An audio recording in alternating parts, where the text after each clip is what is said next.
gentlemen, today we are here to talk about cloning. During the debate, we'll interview philosopher Alessia, scientist Maria Sole, Miss Sabrina, Mr. Giulio, and the surgeon Alessandro Ragone. The first situation is the following. Jane is blind and has a guide dog called Bobby. Bobby has been her guide dog for 10 years, but is getting old. Bobby is Jane's best friend, and she feels that without him she couldn't live. Should Jane be allowed to clone Bobby before he dies? Should people be allowed to clone their pets? No, it is useless, because if Jane clones her dog, Bobby, she will have another dog with the same physical appearance as her dog, but it won't be Bobby, because we can't clone the personality of a human or an animal. Jane can adopt another guide dog that looks like Bobby. Yes, because in this case there is an emotional bond with her dog, and in my opinion it's right to clone it. However, the dog's brain, its memory, its feelings will not be the same.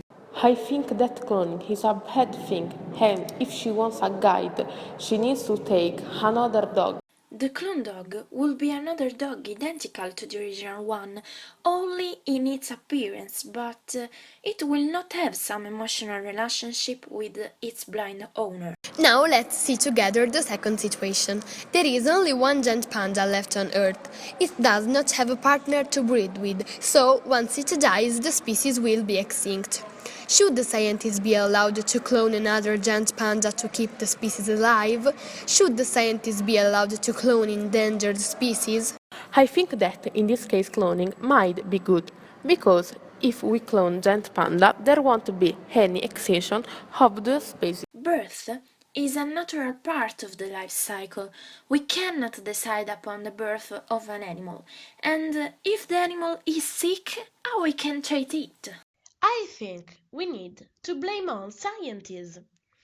If they didn't make their experiments, there would be no need of cloning. I'm a surgeon indeed, but I'm Christian too, so I'm totally against cloning of humans and animals, because in my opinion it is like the original sin.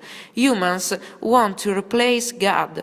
We can't control the natural processes of life and death. Now let's talk about the third situation. Scientists believe that stem cells found in human embryos could be used to cure a range of diseases. Should scientists be allowed to clone human embryos to create stem cells for medical purposes?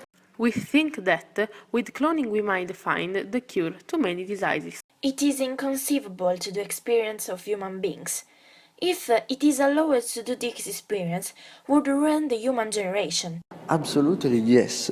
To treat and prevent disease in the world, cloning embryos will be strategic and essential to discover new pathologies. Absolutely not. If we clone a human embryo only to cure diseases, we use a person like a machine.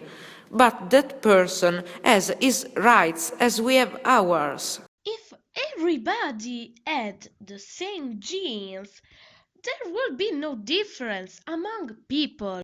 Let's speak about the fourth situation. Mrs. Jones' son Mark is 10 years old and is dying with cancer. Should Mrs. Jones be allowed to clone Mark before he dies? Should people be allowed to clone other humans or clone themselves? We are talking about a 10-year-old child. If the child was cloned, he would lose his personality, his characteristic, and maybe even the desire to play and behave like a child. To see his son in good health and live with him happily. Every woman, every man, everyone wishes to live with their relatives forever. So cloning our mothers, our father, could give us the illusion to stay with them forever. Cloning is unuseful because cancer cannot be defeated.